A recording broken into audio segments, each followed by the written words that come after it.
Olá, família Selequiana. Estamos aqui mais uma vez com a graça do Senhor Jesus Cristo para estudarmos um pouco os ensinamentos de Jesus. Gostaria de começar com a prece, que todo o trabalho que a gente fizer na doutrina e tudo que a gente for fazer nas nossas vidas, a gente coloque Jesus na nossa frente. Que a gente comece, saia de casa com a prece, chegue em qualquer lar, qualquer comércio, qualquer ambiente que nós formos, que nós levemos uma prece. Então agradeçamos a Deus por estarmos aqui, mesmo virtual, que nós estamos passando por esse momento difícil para muita gente, para todos, acredito, que nós mesmo assim agradecemos. Agradecemos por termos o direito de conhecer essa doutrina, agradecemos por Jesus estar no leme do nosso barco. Obrigada, meu Deus. Obrigada pelo céu que nos contempla, pela família. Obrigada por essa fase de paixão de Cristo, de Páscoa, que nós levemos esse momento direcionado a todo o percurso que o nosso irmão passou, desde sua morte até a sua ressurreição. Que nós coloquemos esse símbolo do coelho, dos ovos, direcionado para o sentimento cristão, que é o verdadeiro sentido da Páscoa. Obrigada, Jesus, por ter trazido tantos ensinamentos para nós. Pai nosso que estás nos céus, santificado seja o vosso nome, venha a nós o vosso reino, seja feita a vossa vontade, assim na terra como nos céus. O pão nosso de cada dia nos dai hoje, perdoai as nossas ofensas, assim como nós perdoamos a quem nos tem ofendido. Não nos deixeis cair em tentação e livra-nos, Pai, de todo mal, porque teu é o reino, o poder agora para todo sempre. Que essa prece possa nos guiar, que nossos irmãos espirituais convidados para esse momento, que estão ao nosso lado, possa ajudar-nos a compreender o Evangelho do nosso Senhor e colocá-lo em prática. Que assim seja. Então, hoje eu fui convidada, para falar sobre o Evangelho no lar. O Evangelho no lar, a importância, do Evangelho no lar é trazer Jesus para o nosso lar. O objetivo do Evangelho no lar é este: trazer Jesus para a nossa convivência, para o nosso ambiente familiar. Quando a gente convida Jesus para o nosso lar, a gente está trazendo um convidado ilustre, Está trazendo um convidado ilustre. Então, nós precisamos nos preparar o nosso ambiente para receber esse convidado ilustre. Quando a gente vai dar uma festa, materialmente falando, a gente não arruma a nossa casa, faz docinhos, faz bolos, salgados, para receber os nossos convidados, para que nossos convidados saiam das nossas casas felizes e sempre tem alguma palavra amiga, para contar, para conversar. Mesma coisa quando a gente convida Jesus para o nosso lar. Porque Jesus está sempre conosco, Mas se compromete uma equipe espiritual para vir nos assistir naquele dia. Porque Jesus disse: onde está um ou mais falando em meu nome, lá eu estarei. Aí a gente diz, um ou mais, por quê? Um não, dois. Dois ou mais está lá na Bíblia. Onde estiver dois ou mais falando em meu nome, lá eu estarei. E por que dois ou mais? Se eu estiver sozinha, minha prece não chega, meu evangelho não é bem feito. O fato dele dizer dois ou mais, porque ele sabe, né, que nós nunca estamos sós. Que nós temos ao nosso lado pelo menos um anjo da guarda. Então, já somos dois. Não somos só um. Então, se tiver eu encarnada sozinha, meu anjo da guarda está comigo. E seremos dois a convidar Jesus para o nosso lado. Porque muita gente se debate, né, com a possibilidade da família não querer participar do evangelho no lar. E que não vai fazer sozinha. Lê do engano. Deve-se fazer, sim. Porque, como eu falei agora há pouco, não estamos sós. E com certeza, quando a gente pede ajuda espiritual, a equipe espiritual vem. Jesus está conosco, porque ele não mentiu quando falou aquilo. Ele não mentiu, ele está conosco. Jesus não mentiu em momento nenhum. Aliás, né, quando falou aquilo, nem em momento nenhum Jesus mentiu. Então, o evangelho no lar, ele tem a função de iluminar o nosso ambiente. Trazer luz para nossas vidas. Jesus também disse, sois luzes, sois luz, fazes brilhar a vossa luz. E como é que a gente vai fazer brilhar a nossa luz? Sem ser pelo ensinamento de Jesus. Como ele disse também, para chegar ao Pai, tem que passar por mim. Eu sou o caminho, a verdade e a vida. E ninguém vai ao Pai sem ser por mim. Então, para nós acendermos a nossa luz, para que nós estejamos um dia sentados à direita do nosso Pai, como a gente diz aquela prece de Jesus, que ele está sentado à direita de Deus Pai, nós temos por obrigação acender essa luz que tem em nós. Porque nós somos centelhas divina. Nós somos filhos de Deus. Somos criaturas de Deus. E Deus não vai perder a sua criatura, a sua obra. Mas ele precisa que a gente clareie a nossa luz, ilumine, que nós nos iluminemos para poder chegar a ele. Porque se a gente chegar do jeito que estamos, nós não vamos conseguir, porque a luz dele vai ofuscar a nós. Eu falei agora na minha prece da gente trazer o evangelho, esse período de Páscoa, né, de Sexta-feira Santa, da Paixão, trazer para o que Jesus passou, né?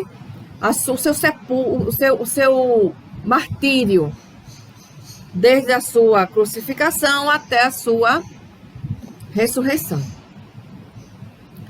E a gente lembra que quando Jesus saiu de lá da tumba, né, onde ele foi enterrado, onde foi colocado o corpo dele, a gente lembra que quando ele saiu, Maria Madalena, que o enxergou, foi a primeira vez Jesus, foi Maria. E ele pede para que ela não se aproxime, porque a vibração dele era demais para que ela o tocasse. A gente lembra também de Paulo, que era Saulo, na história Paulo e Estevão, que quando ele viu Jesus na estrada de Damasco, ele cegou. Porque a luz de Jesus era tão intensa e ele não conhecia aquela luz que ofuscou a vista dele. Então, para a gente chegar até Jesus, a gente tem que fortalecer essa luz em nós. Para que quando nós cheguemos, né, próximo a Jesus, a gente não fique cego. E essa cegueira, vale lembrar, que após ficar cego, foi que Paulo começou a enxergar. Por incrível que pareça. E nós precisamos acender essa luz para nos guiar, para que nós sejamos também atraídos para perto do nosso mestre. Então o Evangelho no Lar, ele traz essa importância na nossa vida. Eu falei agora há pouco, quando a gente recebe convida pessoas para o nosso lar, a gente vai limpar a nossa casa, né? A gente precisa sempre estar limpando a nossa casa. Teia de aranha, barata, sujeira, não faz bem para ninguém. É importante a higiene para o nosso corpo físico e para o nosso corpo mental também. Então, eu gostaria de iniciar com uma frase que Chico traz, que está nesse livrinho aqui. Eu gosto muito desse livrinho, traz lições maravilhosas. Palavras de Chico.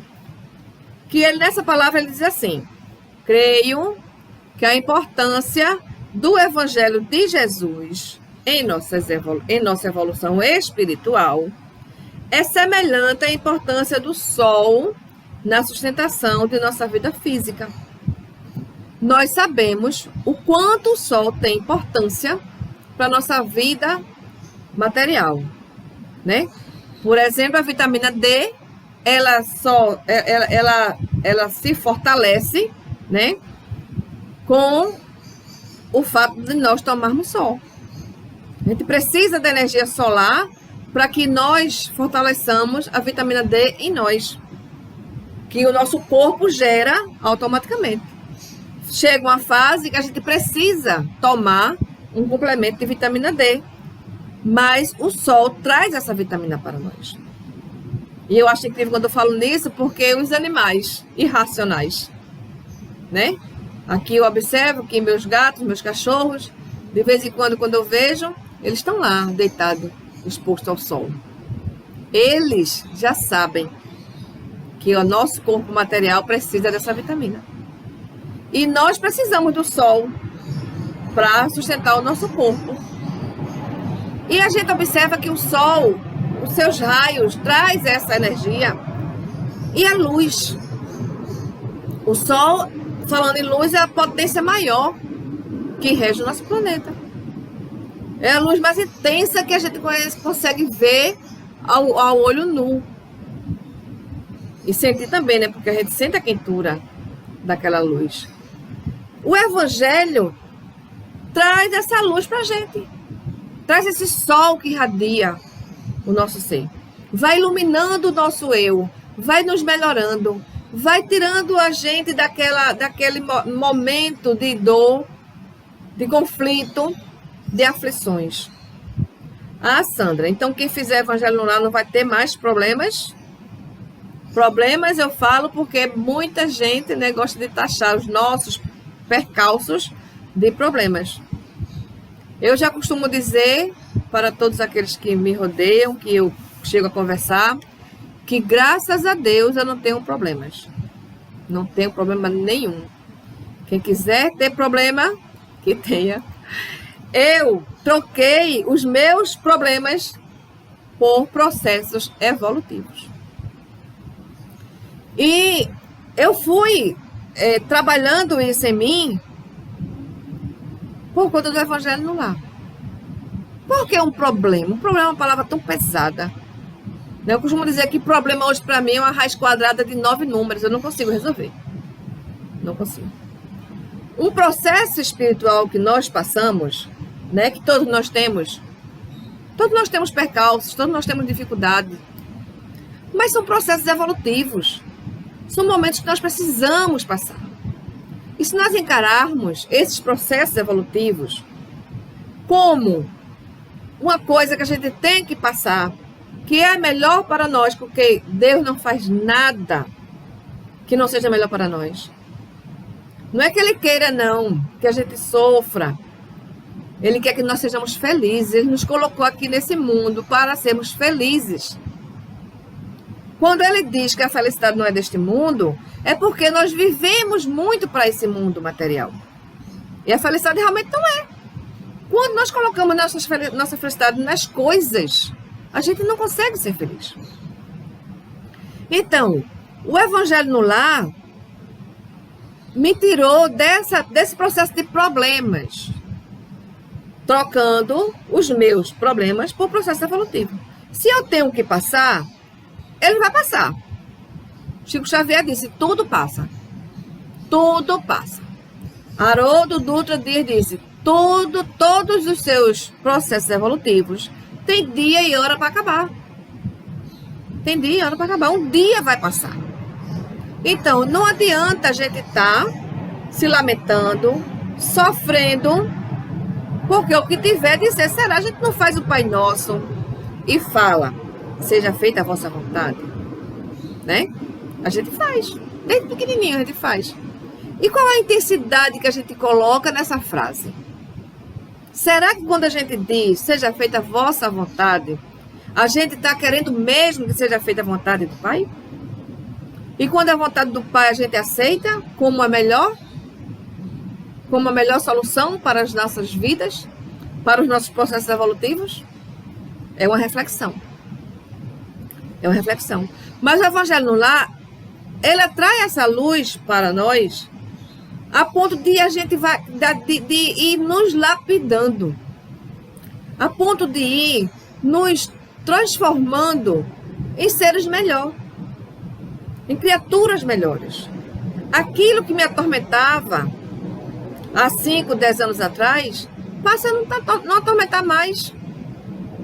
Passa a ter um fardo leve, um fardo suave, como disse Jesus no seu Evangelho.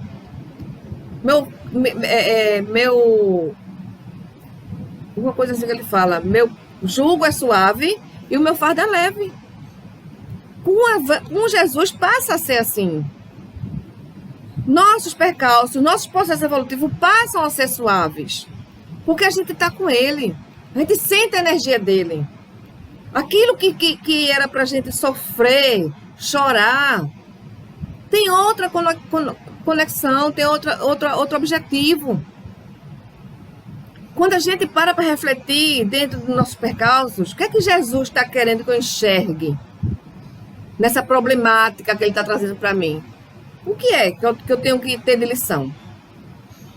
É isso que o Evangelho no Lar faz conosco. Tem uma lição aqui no livro Os Mensageiros, de Chico Xavier, trazido por André Luiz, que narra no seu capítulo 35, que é intitulado como Culto Doméstico, que é justamente o Evangelho no Lar. Esse culto doméstico ele se passava na casa de Dona Isabel. E o seu marido, que era desencarnado, Isidoro, sempre vinha participar com ela e as filhas desse culto no lar.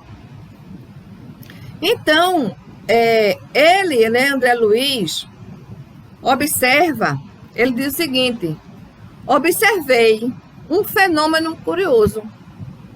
Um amigo espiritual que reconheci de nobilíssima condição pelas vestes resplandecentes, ou seja, era uma criatura, era um espírito nobre, de vestes resplandecentes. O que é isso? Veste que ilumina. Colocou a destra, ou seja, a mão, sobre a fronte da generosa viúva. E ele relata aqui que quando nós convidamos os nossos amigos espirituais para o nosso Evangelho, a gente consegue compreender melhor aquela lição. Porque é justamente nesse momento que eles colocam a mão na nossa fronte, que abre a nossa mente para que nós entendemos, para que nós possamos entender melhor aquela lição estudada. Nesse capítulo, inclusive, Ele relata uma situação que a filha dela, a mais velha, viu um noticiário no jornal de uma moça que tinha tirado a sua vida. E ela pede para que faça oração para essa criatura, que é o único recurso que nós temos por aqueles que tiram a vida, por aqueles tantos que estão desencarnando agora. A gente não pode fazer nada para que sua vida continue aqui.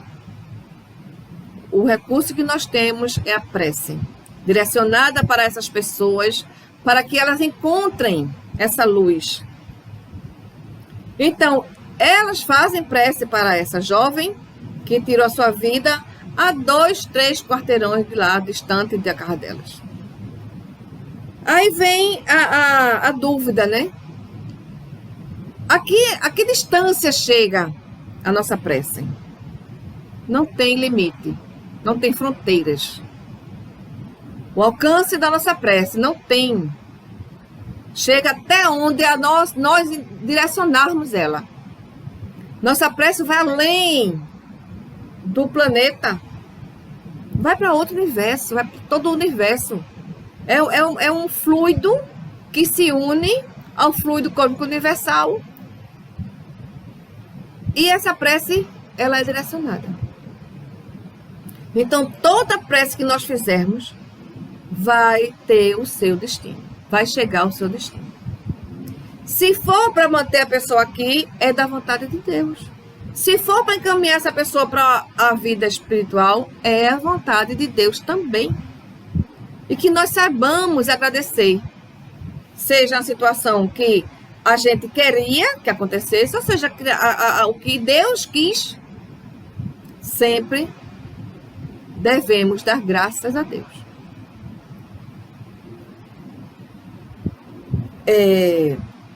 Antônio Carlos é um espírito que ele traz pela psicografia de Vera Lúcia, que é a médium, uma lição muito linda nesse livro, Sejamos Felizes. Eu queria trazer aqui para a gente o que é que potencializa o nosso espírito, né? Eu, em espírito, se falando espiritualmente, porque nós somos espíritos em uma experiência carnal. Nós não somos carne com uma experiência espiritual, não. Somos espírito. A nossa essência é espírito e nós vamos continuar em espírito. E ele diz o seguinte: devemos alimentar nosso corpo, cuidar dele quando adoece. É nossa obrigação perante o Pai, que nos dá o corpo para vivermos encarnados na Terra.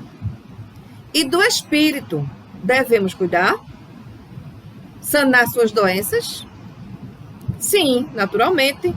Devemos alimentá-lo com a humildade, com boas leituras, com o estudo edificante, com a benevolência para com todos, com a caridade desinteressada, tornando-o forte. E as doenças do espírito? Os vícios, os defeitos, as maldades, são doenças terríveis. Devemos tratar-nos com atenção.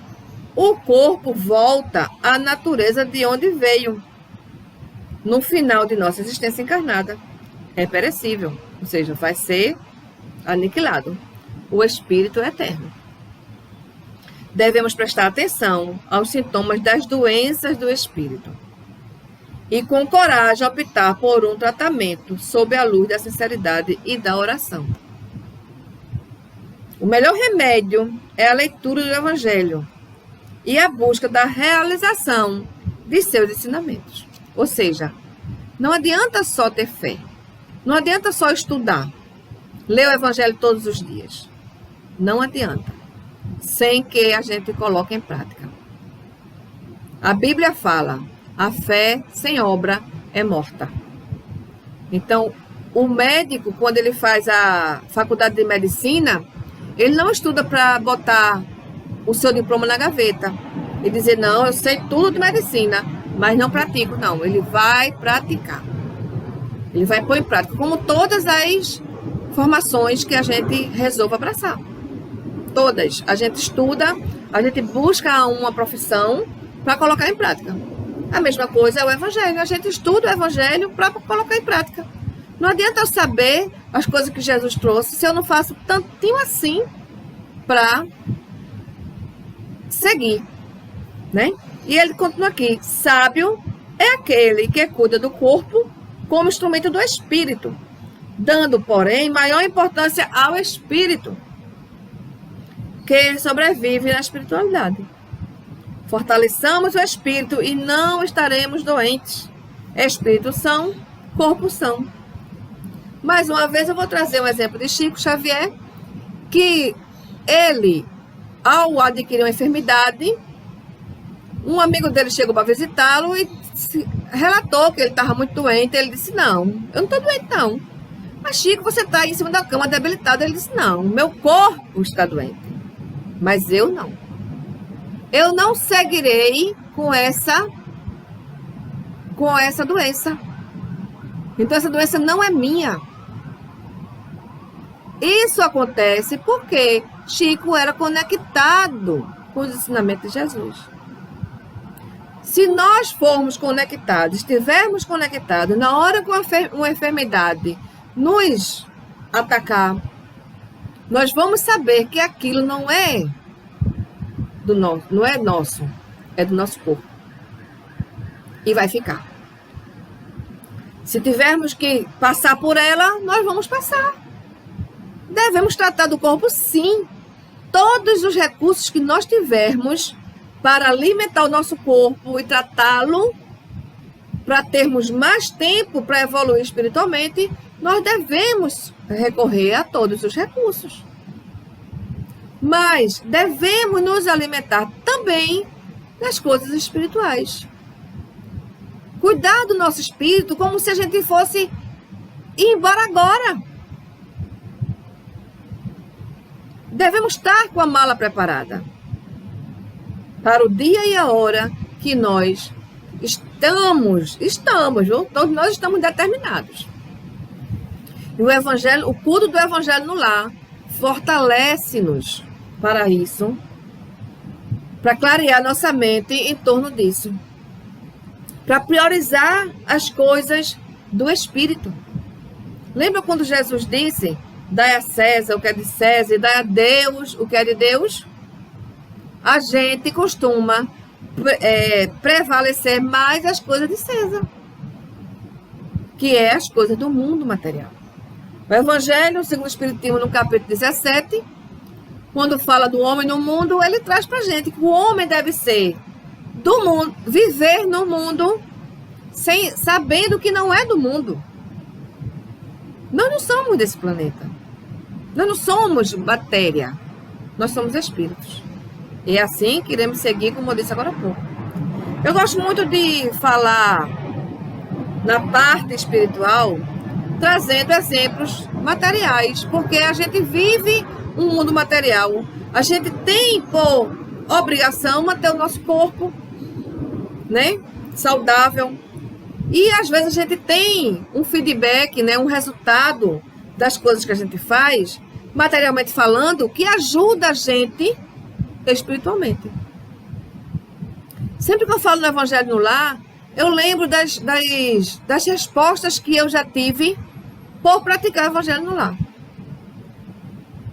Eu vou narrar só uma aqui que eu acho muito interessante para quando a gente começa a fazer o Evangelho no Lar, que a gente acha que nada está acontecendo, para a gente saber o que o Evangelho no Lar traz para o nosso lar. Eu tenho uma tia que ela era cartomante. E quando a gente se reunia, né, na família, a família tem muitas mulheres, uma família muito grande, todo mundo ia, quando sabia que tia estava lá, para a tia colocar a carta. E era uma festa, era muito bom. Tia trazia coisas que ela não sabia de jeito nenhum. Não tinha como ela saber aquilo que estava se passando na nossa vida. E ela relatava ali, e a gente achava maravilhoso. Então, nesse dia, foi feita uma comemoração no meu lar. Veio uma prima minha de fora e a gente fez um arrumadinho aqui e chamou a família toda e veio, só as mulheres. E todo mundo, vamos tia botar carta depois do almoço, né? Vamos tia. Aí tia, vamos. Aí tia entrou no meu lado. A gente estava numa área fora, reservada. Quando minha tia foi entrando, ela disse que sentiu algo impulsionando ela assim pelos ombros. Ela achou estranho, né? Mas entrou. Quando ela abriu o baralho para botar a primeira carta, ela abriu o baralho e fechou no mesmo momento. E todo mundo, vamos tia. Não, a minha tia disse, não, eu não tô vendo nada. Conversa, tia, vá, deixa de brincadeira. Não adianta, eu não vou dizer para você o que eu não tô vendo. Não adianta, hoje não tem carta. Pegou o baralho, fechou, guardou, pronto. Quando foi a maior parte das pessoas embora, ela me chamou e disse, Sandra, eu não sei o que é que você está fazendo aqui. Mas, seja o que for que você esteja fazendo, continue.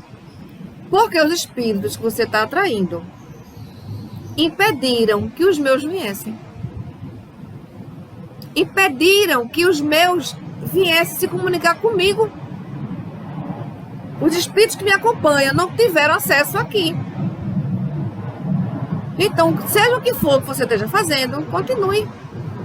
E eu estava há pouco tempo na doutrina. Eu já tinha começado meu evangelho no lar. Tinha o quê? Acho que não tinha 6 meses ainda de evangelho no lar. 1 ano. Tinha não. E eu gosto de trazer essa história porque tem uma figura né, ilustrativa falando sobre o evangelho no lar que tem uma redoma nesse lar, que é feito o evangelho no lar. E além dessa redoma, né, no horizonte, tem 2 bonequinhos que dizem assim, eles vieram para influenciar alguma coisa naquele lar. E eles param. E um diz para o outro, hoje não vai ser possível. Não vai ser possível influenciar ninguém ali. Porque foi feito o evangelho no lar. E quando eu lembro dessa passagem da minha tia, eu só acho que isso é realmente verdade. Porque o evangelho no lar, ele não só ilumina o nosso lar.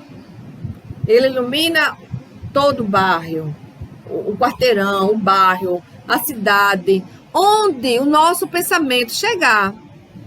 Essa luz que a gente traz para o nosso lar, ela é levada.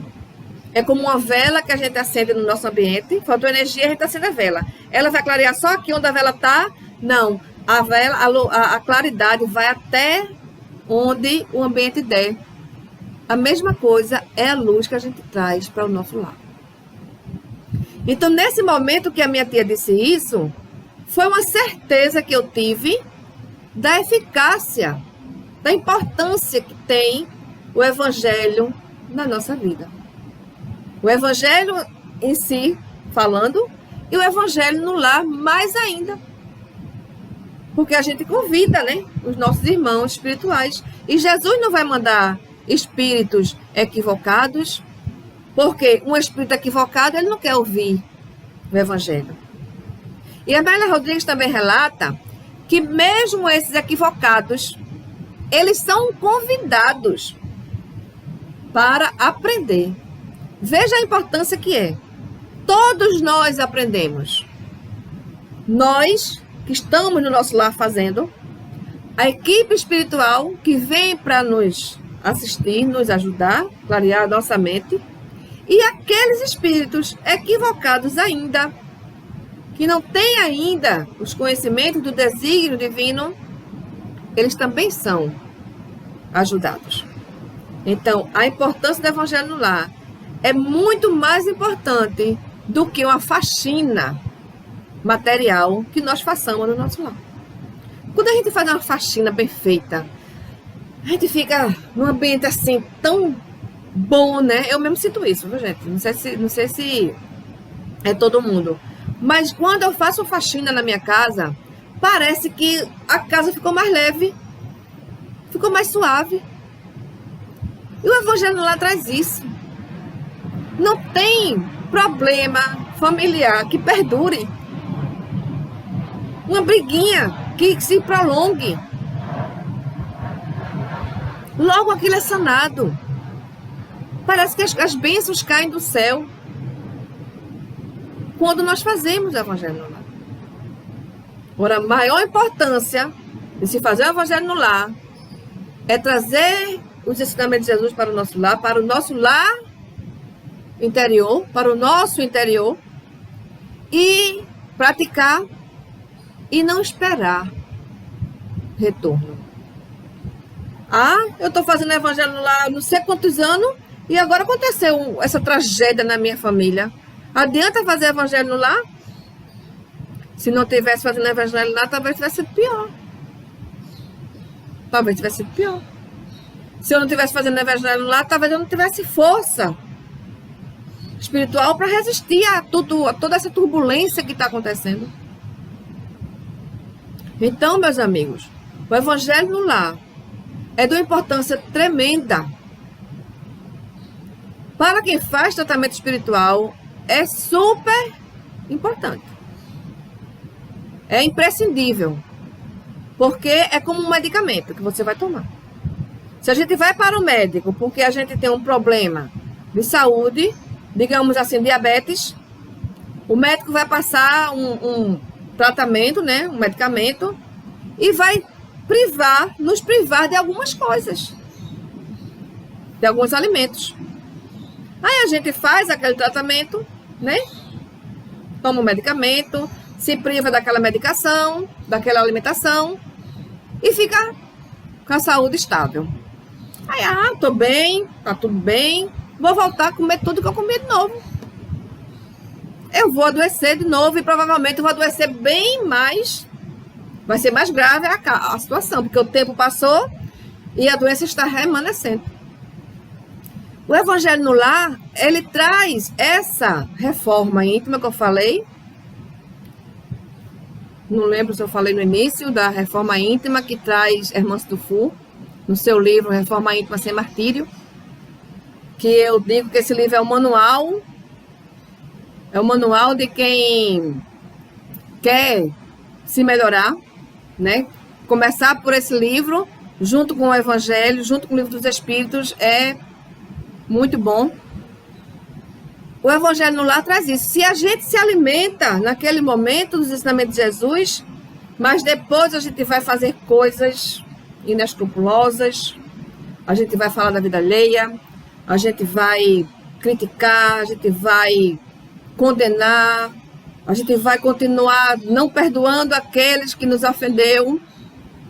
Então a gente não está sabendo tomar o medicamento. A gente não está conseguindo digerir o alimento do Evangelho. E o Evangelho no lar nos ajuda nisso. É uma vez só por semana. No máximo, 30 minutinhos.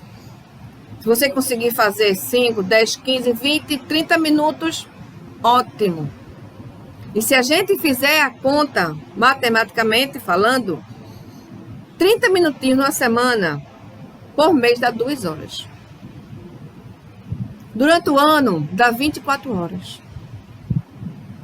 Deus nos presenteia com 365 dias. 364, né? Só quando o ano é bissexta, que é 365. Então, normalmente, Deus nos presenteia com 364 dias no ano. 24 horas, todos nós sabemos que é um dia. Então, Deus pede a nossa atenção, pede o nosso acordar, nem que seja por um dia na semana, nem que seja por minutos, para que nós dediquemos às palavras dele, aos ensinamentos dele. E a partir do momento que a gente vai se alimentando desses